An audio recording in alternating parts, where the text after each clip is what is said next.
In and inspire, and the best stories are the ones that happen to be true. Every Friday night, Jack Devnarain is live in conversation with an iconic South African personality who shares the true stories that shape their remarkable lives. Join us for reality radio as real as it gets. From 6 p.m. to 7 p.m. every Friday night, only on 919. Reality radio, as real as it gets, only on 919. Hey everyone, happy Friday. You're listening to 919. My name is Jack Devnarain and this is Reality Radio. Such a pleasure to have a very good friend as my live guest tonight.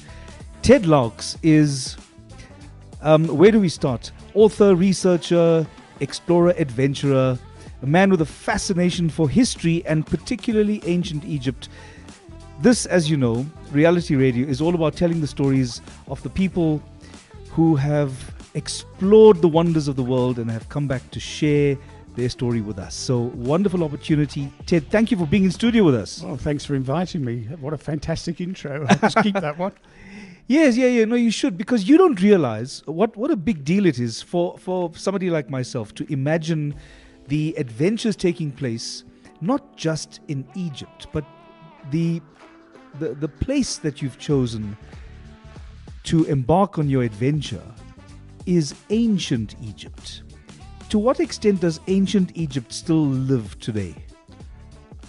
A lot. I think people don't understand ancient Egypt. There's old Egypt, there's ancient Egypt, and then there's the real ancient Egypt. So if you think of the timeline of ancient Egypt, know that the pyramids at Giza, the Great Pyramid, and that, is older or further away from Cleopatra than we are.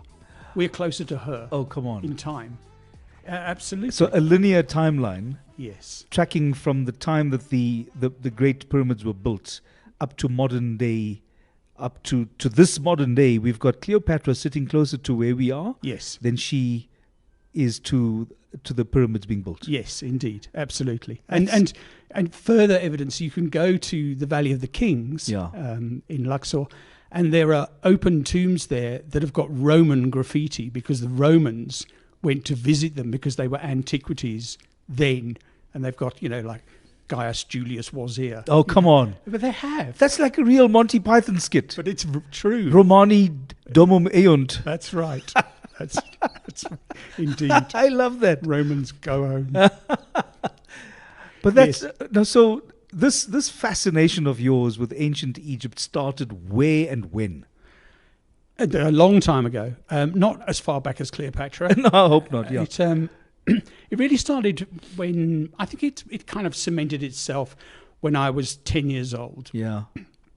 So 10 years old would take me back to 1972. And that was the 50th anniversary of the discovery of the tomb of Tutankhamun by Howard Carter. And there was an exhibition of 50 pieces that went to the British Museum to celebrate this fact, including the famous golden mask. And so my grandfather and I had done a lot of research on ancient civilizations. Even at that age, I was fascinated by ancient civilizations. And we did stuff and everything from kind of Atlantis to Stonehenge to whatever. They were all fair game. And when this exhibition came up, he said to me, as far as I remember, he said, let's go and do this. And we went, me as a 10-year-old and him as a slightly older. And we queued for, I think it was 11 hours. Really? Yes. Because the queue was huge and went round the entire museum. So we started off in a street behind the museum and queued. And I think it was 11 o'clock in the morning where we finally got into the gates of the British Museum. And we'd been there since 7 or 6 or something like that. Yeah. And it was bizarre that these queues just snaked backwards and forwards across the forecourt. And then to actually go to the exhibition itself, in under an hour, we were out. After all of that? Because there was no time to stop and do anything. Oh. They moved you along. Because there were so many people. There were thousands and thousands of people went to see this amazing exhibition of stuff that had never been out of Egypt and certainly not on British soil. And that, for me, was a very special thing, and I've never lost that, never let go of it. And it was in 2012 when I actually saw The Mask again, 40 years later. Really? And it was a very emotional moment, very strange, to think here I am, like 40, whatever I was, and suddenly to be confronted by this mask that had been so important to me then. And it's just stayed with me, and I've just got further and further into it to the point where, yes, probably obsession, it's got like that, but in a good way, not in a bad way. I was about to say that, because we know people with obsessions, and they're not entirely dark, negative, or destructive. Often there are very powerful obsessions that actually make things better for people, because it takes a singular focus for somebody to accumulate the years of research that you need in order to create something new. So here's, I'm just wondering, 40 years after you first see The Mask, you see it again. At that point, had you written the book? No. Not yet, okay. No. So then the reason I went back to Egypt, went to Egypt in 2012, was because I'd started work on writing it. So, and again, it goes back further. I was writing a series of blogs about unexplained things, mysteries, both past and present. So I was looking at everything from Atlantis to, at the time it was Fukushima. I was looking at those as like, what is the problem here? What happened? I was writing this stuff, and I came across the story of a potential link between the pharaoh Akhenaten, who is supposedly Tutankhamun's father, just to place him, and the biblical character of Moses. And that they were linked. And I think in the original one, the original piece I read, it was suggesting that they were the same person. Really? Okay. So I started work on that, and I wrote like one blog, and then there was more to write, and I started doing research. And unfortunately, once I start doing research, there's a rabbit hole, and that's I'm gone, and I can stay there for hours. And by the time I got to 3 posts on this subject, I realized that there was much more going on than was generally available. And then I started doing research, and there was an opportunity to join a tour that was going at the end of 2012, because we all thought the world was going to end. Of course, that was according to the Mayan legend. Well, yes, supposedly. Among others, I suppose, but as a place to be, if the world was going to end, why not? Yeah, why not? So anyway, and as luck would have it, I couldn't make it. I couldn't get there for that tour. And I thought, well, I can't not go now. So I was handing out flyers at robots dressed in a pharaoh costume. Oh, come on. No, I was. There are photos somewhere. Are there photos? There are photos somewhere. Handing out flyers, trying to raise money. And I managed to get together with a lot of people, volunteered and donated money to me. People I knew from work and family and stuff like that, which was absolutely beautiful. And I managed to go, but on my own. And it kind of changed my life, really. So I think this now is the perfect point at which you're going to launch into the research and the book that you authored, that's recognized around the world as a very powerful, authoritative piece of research. And just to be able to draw the parallel between Moses and Tutankhamun's father. That's just going to, I think that's going to be the conversation coming back after the break. We're going to take a short break now. So this is Ted Loukes, author, adventurer, talking about ancient Egypt, the myths and the legends. We'll be back after the short break. 919 Top 40 with Linda Mbuso. It's such a weird dream. So me, Doja Cat, we have a chat, and I'm like, hey, Doja, I got your song on the chart, we're playing it, blah, blah, blah, something like that. She's like, okay, cool, thank you very much. I go off and I meet a friend of mine, right? And then she's driving past slowly, then I say, bye, Doja. It's giving groupie vibes, but okay. But I'm just saying bye to her because she's driving past me, and it's going to be awkward pretending we just didn't chat. So I say, bye, Doja. This is what Doja says to the guy driving. He's so irritating. But even in your dreams, you're irritating. I said what I said. Every Saturday from 3 to 7 p.m. Have a groundbreaking tech startup or hackathon idea? Empire Partner Foundation's Incubation Hub is here to nurture your vision. Our incubation hub provides the perfect environment for startups and hackathons to grow, access resources, and make their mark in the tech world. Join us at EPF's Incubation Hub and turn your tech dream into reality. Visit our website for more information on how we can help your startup thrive at empirepartnerfoundation.org.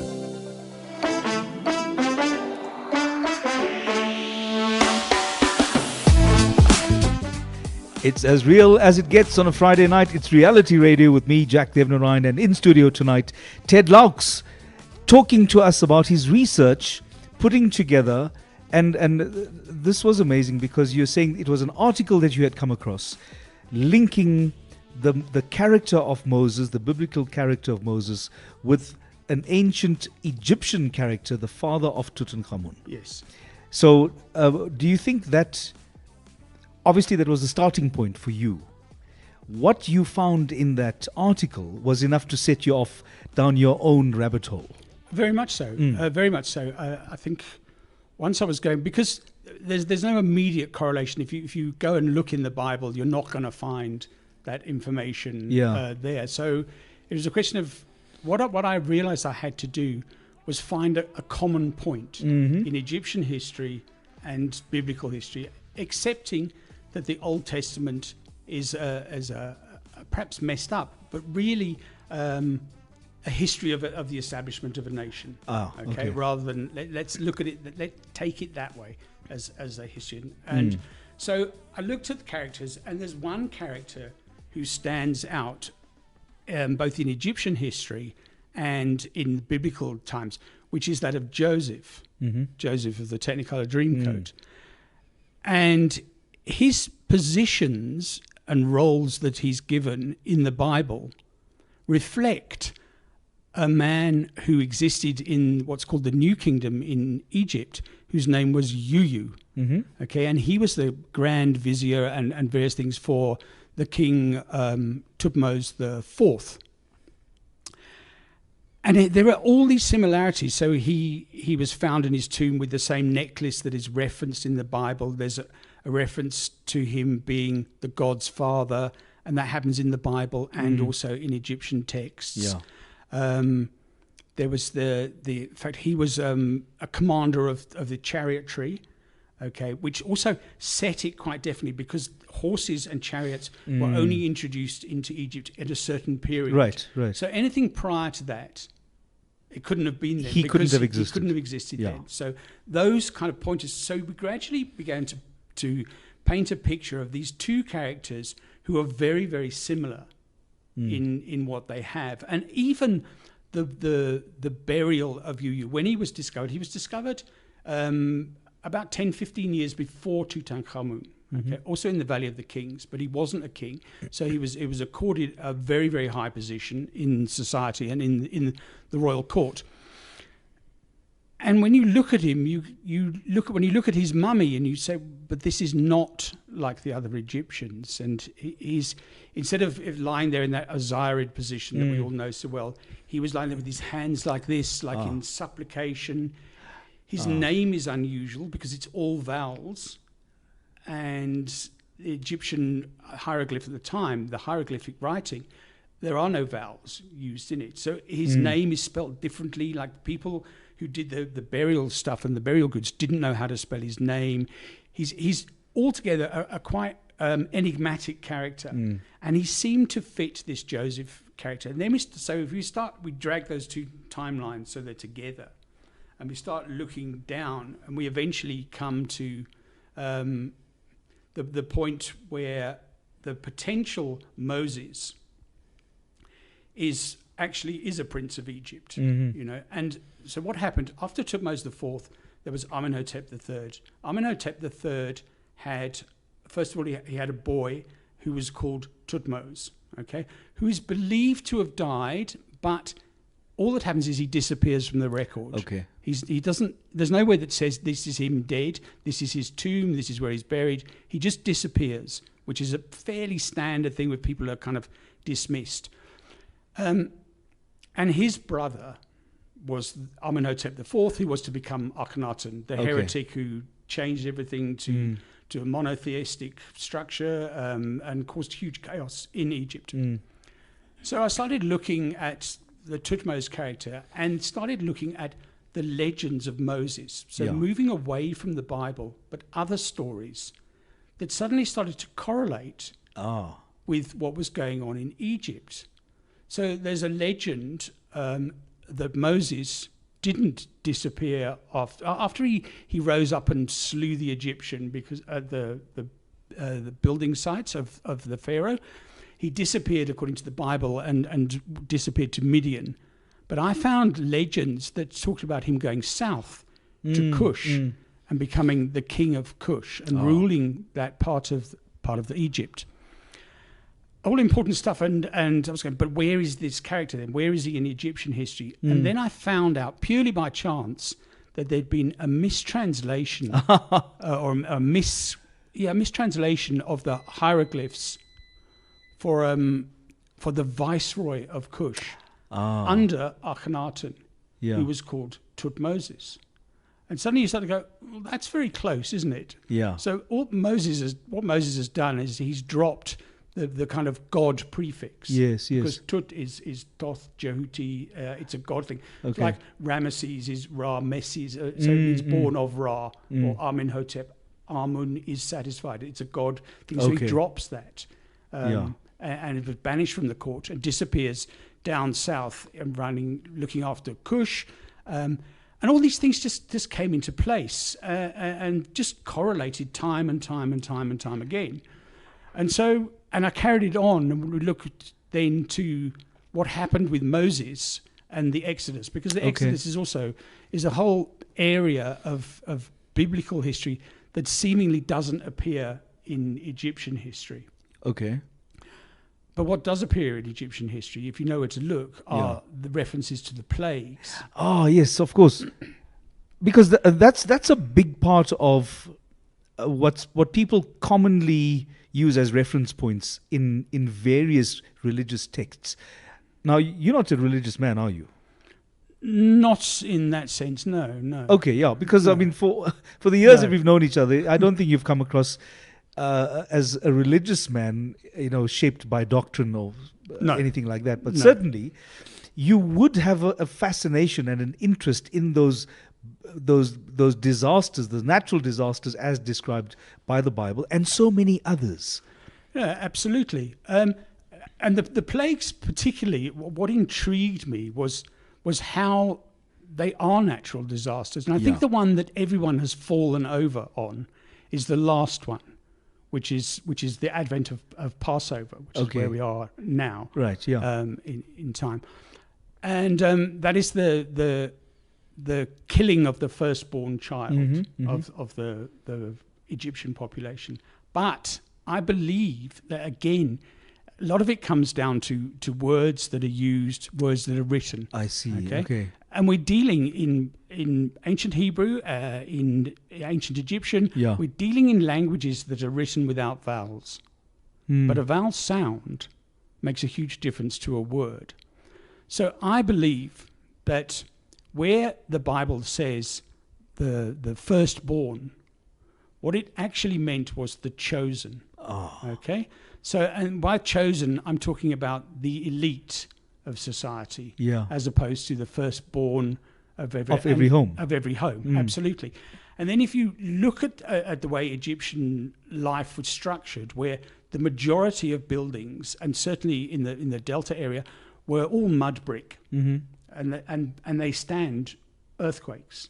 The palaces, the royal temples, are all made of stone that don't work with earthquakes. Of course. So I believe that what happened was that an earthquake hit, and I think this is all part of the greater Thera eruption that happened in the Aegean Sea. Okay. And which is a long, complicated history story. But so I think that what happened was that at the culmination of the plagues was this massive earthquake. And Egypt is hit by earthquakes. There's all sorts of examples through ancient history of earthquakes taking down temples and taking down statues. And that these buildings collapsed, killing or wounding or doing some damage to the firstborn, the chosen ones as opposed to the firstborn child of the whole Right. thing. And again, so it's that weird mistranslation thing that leads us to the story that we get from the Bible as opposed to potentially what could really have happened. Also to look at some of the themes that you find recurring in different epochs and in different cultures. It's not just the natural disasters, even though you might find a commonality with a flood myth. You could also find the virgin birth. You could also find the resurrection. These are features that you do find in other religions in various forms. All of them. All of them. All of them. Wow. Before I went to Egypt, I don't think we've ever discussed this. Before I went to Egypt, I started looking at creation mythologies across the world, and drawing parallels, because I also believed at the time, whether I still do or not, open for discussion. Yeah. But that they were all the same story. Oh, really? Yeah, and when you start looking and you go, well, we've got the Sumerian texts say one thing, the Chinese creation legends say another thing, the Egyptian creation legends say certain things, and so it goes off around the world. And you start finding common things about the flood. The flood thing was a big.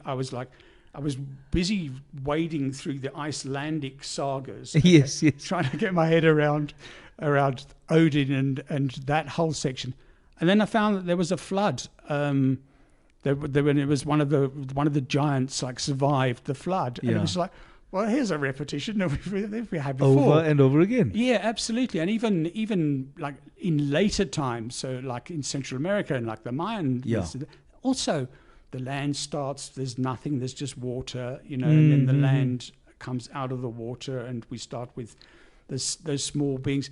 There's this flood origin that happens everywhere, and even the Chinese as well, same flood story that's there. And I followed this on, and it was kind of interrupted by going to Egypt, and getting sidetracked by writing your book. Oh, indeed, indeed. But and you'd find, you say, okay, well, let's look at the goddess Inanna, but she appears as Ishtar in other religions, and yet she does the same things and has the same powers or the same kind of belief structure that circles around her. And you find that all over, and it's incredibly fascinating, creation mythologies. They really are. That's really beautiful. I think I'm still amazed that there's such a depth of knowledge, and obviously there's so much written about this as well, but do we have enough literature that combines them and makes the link of those commonalities? I think not, and I think possibly a lot of that is the nature of organized religion, where it's this is my religion, I'm keeping it to myself, you're not allowed to go there. I think there is a lot of that, especially among the major religions. I think they've kept their distance, and you're not allowed to say that. If you say, no, it was all one story and everyone's just repeating the same one, all the religions go, that doesn't fit with what we believe. Yeah, exactly. So you're opening a big can of worms there on that one. That's so sad, though. Isn't that a missed opportunity? And we'll talk about a missed opportunity. I think a really big part of our conversation tonight will be about what keeps taking you back to Egypt over and over again. We're going to get there. We're going to take a short break now. This is Reality Radio with me, Jack Devnarain. It's as real as it gets every Friday night from 6 p.m. to 7 p.m. Tonight, in studio, Ted Loukes, and we're going to be talking to him about his incredible trips and tours to the artifacts and places of beauty in ancient Egypt just after the break. We'll be back. You're listening to 919.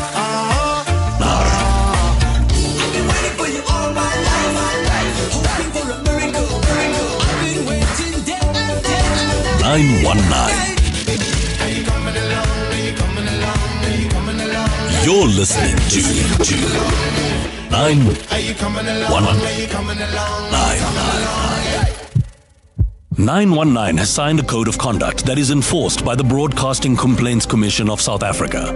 Under the code, we are committed to giving news that is accurate, comment that is fair, programming that is not harmful to children and that does not amount to hate speech or the description of gratuitous violence or explicit sex. If you think we're not living up to that code, you can inform the BCCSA. Direct any complaints in writing to the Broadcasting Complaints Commission of South Africa to PO Box 412365, Craig Hall 2024, or email the BCCSA at napsa.co.za. For more information, visit the bccsa.co.za. We all love a good story. Stories of love and life. Stories that entertain and inspire. And the best stories are the ones that happen to be true. Every Friday night, Jack Devnarain is live in conversation with an iconic South African personality who shares the true stories that shape their remarkable lives. Join us for reality radio as real as it gets. From 6 p.m. to 7 p.m. every Friday night, only on 919.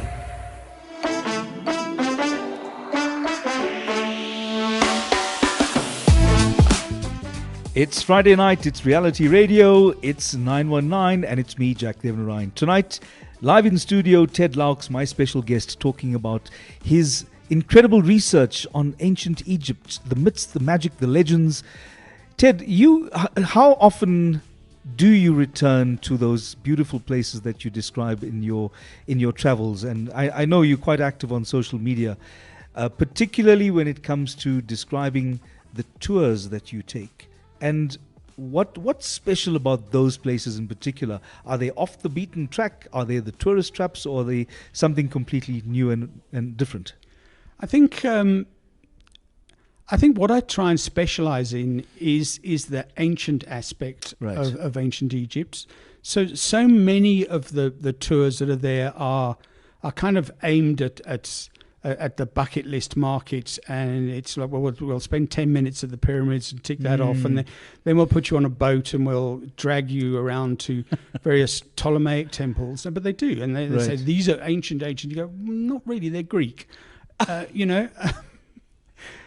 So I do very much stick to ancient Egypt, and we take people to all sites from the Old Kingdom, which is right at the beginning, the building of the main pyramids, and various other pyramids are there. We take you to those sites, and as much as possible inside the pyramids, take you into tombs, but we also include museums. So we try and get as much out of the museum as possible.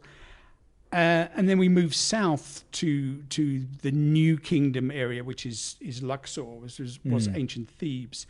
And those the kind of era of the really well-known pharaohs, so like Ramses the Great and Tutankhamun and Thutmose III, and that whole selection, and that's the Egypt that you see in Hollywood movies. It's that with all the gold and chariots and that kind of stuff. And we spend a lot of time there. So we try and spend 5 or 6 days in Luxor, just concentrating really on the ancient aspects and looking at tombs, temples, and just the landscape. So although there are certain must-sees, which we will do, there are also other places that perhaps are not included in your average. We're going to do 3 days on the Nile, and we're going to do half an hour here. And those tours, they don't do them; they skip these places. So because they're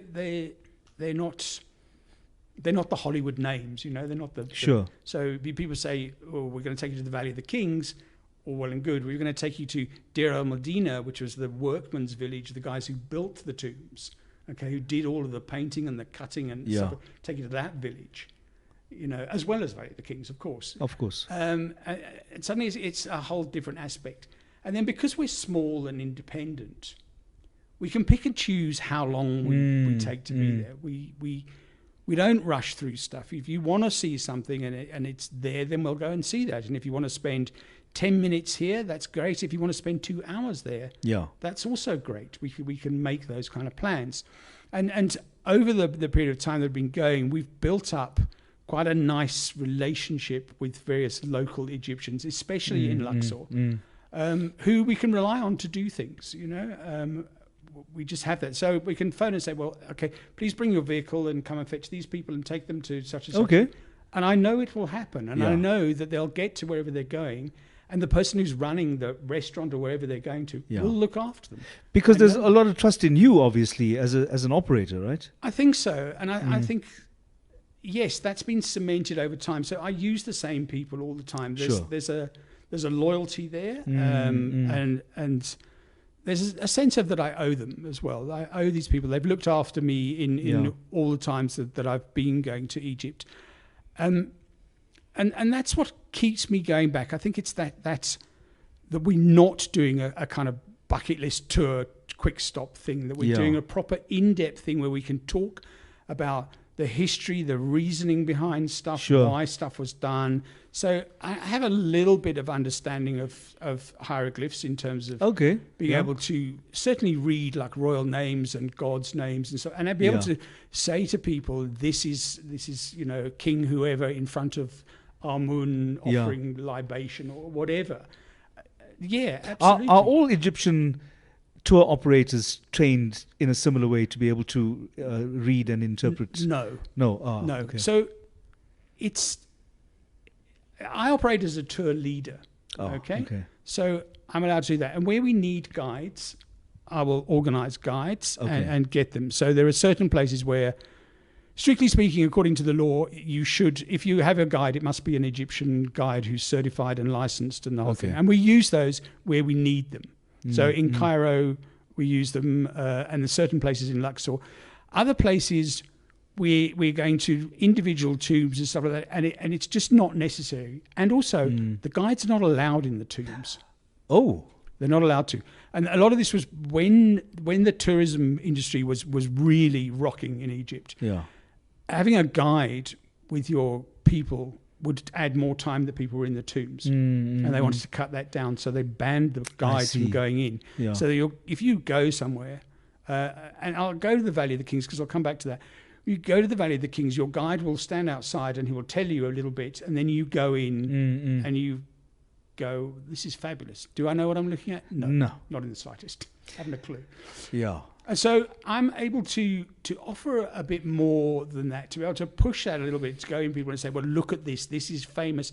This is what you need to see. You need to, if you want a photograph, take this photograph, not that photograph. And that's why we are here. And that's why we're here. The other thing is that on the most of the guided tours that you buy into, when you get to the Valley of the Kings, your limitation is 3 tombs. Oh, is that it? 3 tombs, not including Tutankhamun, and there are a couple of others that you pay extra. Yeah. Okay.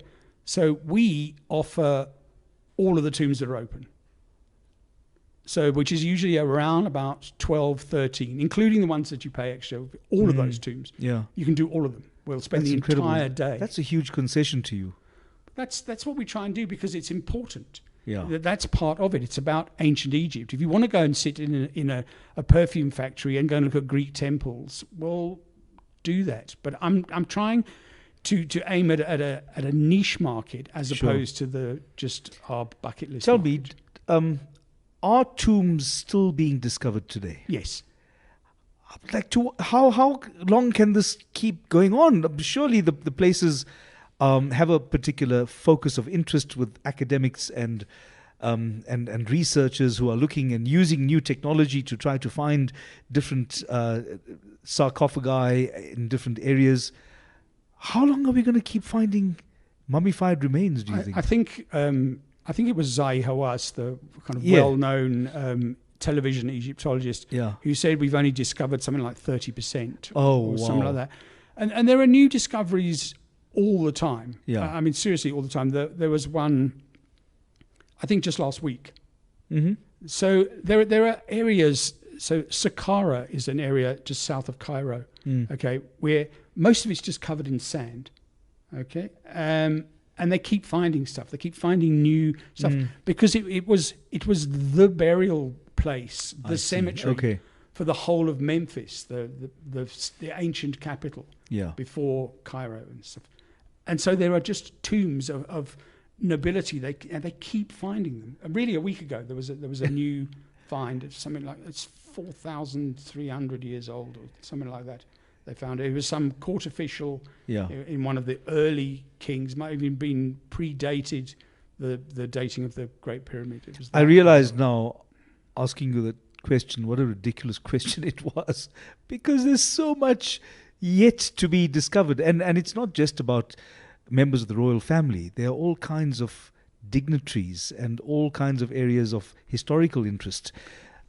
Even some of the scholars themselves who are yet to be discovered amongst all the treasures that they accumulated over time. No, absolutely. I think that that what has happened, if you think of Egyptology really kind of taking off in Victorian times, and the Carter discovering Tutankhamun, that kind of put it back into the public eye.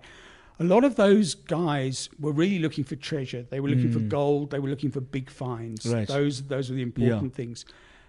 Whereas now the focus in archaeology is bizarrely that a piece of pottery could well be far more important than a solid gold piece of jewelry, because the pottery has information on it, and often they use them to write things. So it tells you more about the life of the people and what was going on, which is what archaeology is now, as opposed to just treasure hunting. See, this is a point that I really want to pick up on, because perhaps our understanding and definition of treasure has changed. Now perhaps it's more focused than ever on its impact in the world of research and understanding new ways of what ancient Egypt was about. The value of the research is possibly more important than its monetary value now. Yeah, absolutely. So let's just follow that thought, right? Okay. Critical analysis of the artifact is more valuable than its value as an item. Yes, I would say so. Yeah? Yeah. And that's where you sit with your research. Yeah. Okay. Yeah, I do. I was just trying to think, am I more valuable than my own treasures? That would be a real question. Yes, that's real. Well, see, the point I'm getting at is, if the evolution of the appreciation of an artifact has moved us on from this is a treasure that can be redeemed for so many, hundreds of thousands of millions of pounds or dollars or whatever it might be, as opposed to its value in terms of the body of knowledge that it now adds to, then it really points to the need for a greater appreciation of the great minds that can apprehend its value and what it means in relation to everything else. I think globally, or from a world point of view, it depends how much value you put on knowledge. On knowledge itself, exactly. which is a big thing. And your question just reminds me of a case study that has again just been released, where they're talking about, because they've been doing microscopic and beyond into chemical analysis of cell structures and in animals and also in mummified remains. Yeah. Is the level of disease, how much malaria, how much polio or those called tuberculosis existed in societies, and which gives them a great understanding of the time. Is it relevant to now? Is it relevant to the future? Possibly, because usually those diseases are caused by environment. Yeah. It's difficult, but I was astounded to see just the percentage of people who were sick in ancient Egypt, according to these studies. An ancient Egypt COVID coffee pot. That would have been something. But I'm not even going to go into that, Ted. I'm just wondering where they got the coffee from. The rest of it I can go with. Yeah, absolutely. But let's pick up on some critical thinking ideas and also to pick up on the celebration of Easter, and how is that expressed in the Egyptian world that you are so in love with. We're going to do that. We're going to take a short break now. This is Reality Radio, coming back into the discussion with Ted Loukes, our specialist adventurer and researcher in the world of ancient Egypt. We'll be back in a few minutes' time. Thank you. Reality radio, as real as it gets. Only on 919. The Feel Good Drive with Nicole De Silva on 919. A person within this. Being in that space at all, it sort of elevates you to where other people would like to use you. I'm now at a point where I'll say no. So I can see it from a mile away. Someone you don't hear from in forever and always sends you a message. Hey, friend! Friend, long time! Oh my gosh, what are you up to? Not even how you, straight into, do you mind doing this for me? Hell no. Hell no. I've had to learn how to say no. And then there's not even friends, there's people that work in the industry that like to take advantage. The Feel Good Drive, 3 to 6 p.m. on 919. We all love a good story. Stories of love and life. Stories that entertain and inspire. And the best stories are the ones that happen to be true. Every Friday night, Jack Devnarain is live in conversation with an iconic South African personality who shares the true stories that shape their remarkable lives. Join us for reality radio as real as it gets. From 6 p.m. to 7 p.m. every Friday night, only on 919.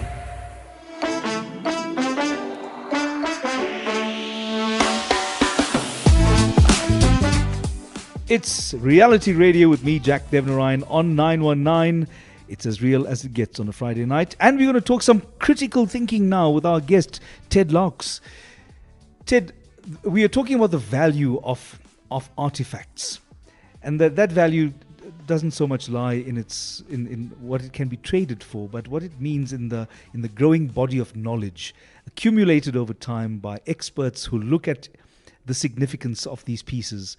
So, going back to the time you were in school, you were looking at this, you were 10 years old, you go into the British Museum, you find 50 artifacts describing ancient Egypt. And I'm wondering now, do we get the same kind of interest amongst young people? It's not just about looking at ancient Egypt, it's about looking at science and technology, it's looking at health, it's looking at the world around us. Are we absorbing information in the same way and using it in the same way as perhaps people did years ago? I don't think that we absorb it in the same way. I think because it's readily available. So before, if I go back to my childhood where we still inscribe stuff in stone, you know, I believe you. So you should. We any research you had to do, you had to go to the library, you had to do whatever, you had to copy stuff out longhand or whatever. That was the way. Reams and reams of notes from encyclopedias. Indeed. And then that was the way that you researched stuff, and that was the way that you kind of increased your own personal knowledge of stuff. Whereas now you don't have to do any of that because you can just search it online. Yeah. And you'll have the information that you want directly there in front of you. Whether that information is correct or not is another story. That's the key. So what is the value? Are we absorbing that value?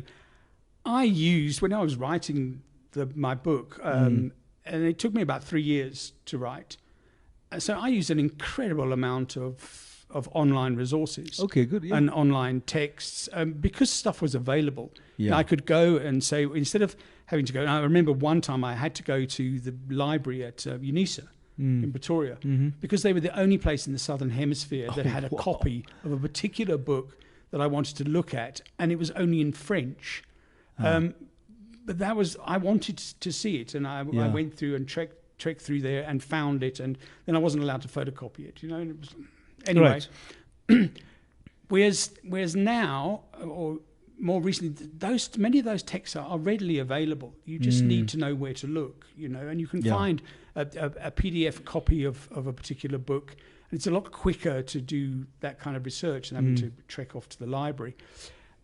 For me, I find reading stuff, I do take it in, I do absorb it, but that's how I learned. I learned to take in information like that. So I do think we've kind of painted ourselves into a corner a little bit with the amount of stuff that is available. And I think people studying, I don't think they put as much importance on having that amount of knowledge. Yeah. I don't, and amassing it as well. Amassing it is the thing. It's like let me get through my exams, whatever they are. Whether it's higher education or tertiary education or whatever, let me get through them so I've got the piece of paper that just tells me that I'm qualified for a certain job. As opposed to, and it's not for everybody, it's very much a generalization. Yeah. As opposed to the people who go, well, actually, I'm fascinated by this subject, and let me really get into it and understand what's going on. That's the question, the fascination. And one of the interesting and more fascinating things that you mentioned earlier was the practice of a part of the Easter celebration that still happens today in Egypt, 4,000 years after the ritual was first developed. Indeed. Sham el Nessin, Yeah. which beautifully translates to inhale the breeze, is a pharaonic that far back custom that happens to this day, the day after Easter Sunday in Egypt. Yeah. And it's a time where it's usually a holiday for people. Most people are not working. They're out and about. They take boats out onto the river, onto the Nile, with food parcels, and I think it's fish and onions and then also coloured painted eggs. Would you believe it? But that has been going on pretty much uninterrupted since somewhere around 2700 BCE. Sure. Which is phenomenal. And really, it was their celebration of spring, and it's right. The rebirth, the egg symbolism with rebirth is kind of global. That symbolism, we see it in our own Western, shall I say, Easter celebrations. And it's I mean, all those icons are important features of the Easter celebration, and I'm the first to say I'm not a religious man, but certainly I look at the symbolism of the egg, and I think perhaps that's more significant than the rabbit that somehow delivers it. A rabbit delivering an egg, to me, presents a logical problem that I can't reconcile. Well, so the symbolism of it is what I think refers to its pagan roots. Yeah. I think that what we see in our traditional Western Easter is a kind of joining together of Christianity and Christianity and what was happening from a pagan, probably even like a more kind of working class belief structure that was going on. And I think we have to thank the Romans for managing that so well. But they did the same with Christmas.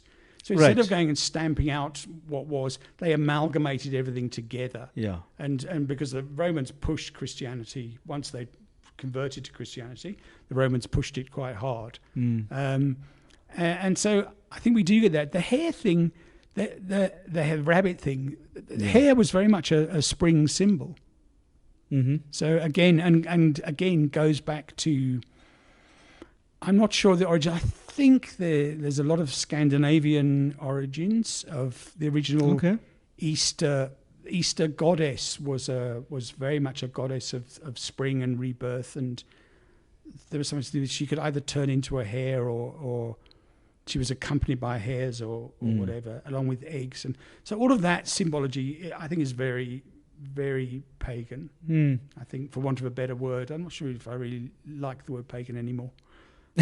Okay. Well, have you been to one of those celebrations that you described now in Egypt? No, unfortunately not, because the one time that I was there in Easter was during lockdown. And nobody was allowed on the Nile at all. They shut it down. The whole, because it's a family thing, and it was so you get families and extended families. Everybody's out on the Nile. And they just shut it down and said, no, it's not happening this year. And it didn't happen. It was very, everyone, excuse me, everyone was very upset about it. Yeah, I can imagine. It's a big joyous occasion, for Egyptians. Besides the study of ancient Egypt and all its magnificent places of interest, What else draws you to Egypt time and time again? The obvious ones, I think, are things like the food, the climate. I love all of those things. All of those things. Indeed, I love them. The food is delightful. The climate is superb. Having spent half my life living in England, the climate in Egypt is superb, let me tell you. Yeah. But I think really my biggest draw, other than the antiquities, are the people. Mm-hmm.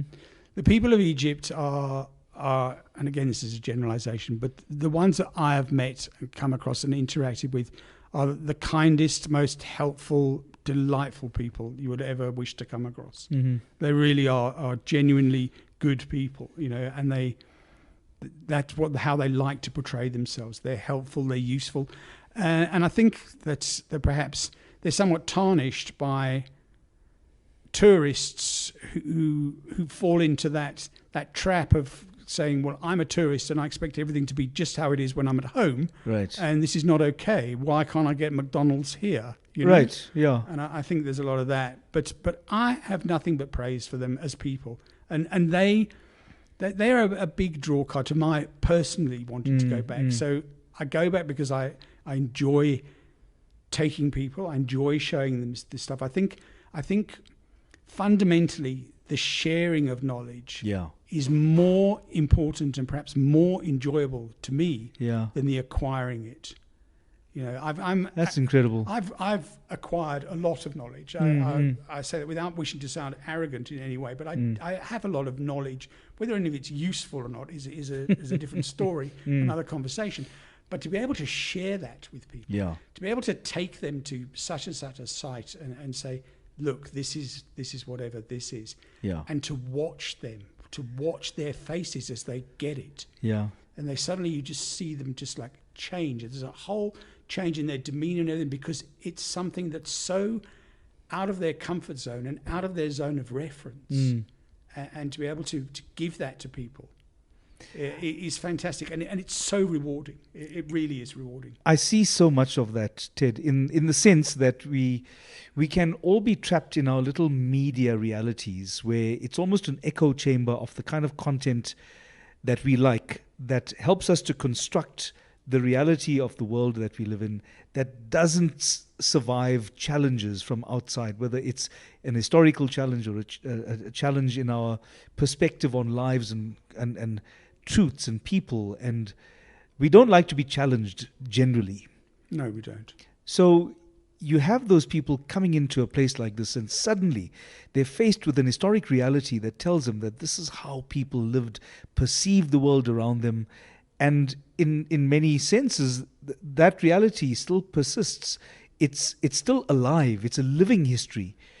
What do people go looking for when they take these tours with you? Are they looking for something to challenge them, something that will help to reassure them? I think I'd like to say no to that. I think the majority of the people who I've been with, it has been a bucket list thing. To do those things. But I think once they're there, I think they get taken away from that, and they start to understand that actually what they've signed up for is not what they thought they were signing up for. And I think it's more than that. And there are, there's occasion for philosophical discussions because of what's in front of you, and you have to go, well, why was this? Why did this happen? Why is this built? What was the understanding of this? And especially when we touch on the whole the whole area of mortality. Right, the afterlife and that sort of thing. Absolutely. And people have said, but the Egyptians, they're all obsessed by death. They were absolutely not. They were all obsessed by life. They were incredibly aware of life, and death was merely a continuation of life. And that's why, and I'm not talking about the royal tombs, but if you look at the tombs of nobles, of courtiers and stuff like that, their tombs are full of aspects of their life that they want to carry on into the next. When they enter the field of reeds, they want to carry on drinking the same wine. They want to carry on having the same harvest. They want to carry on having the same sex.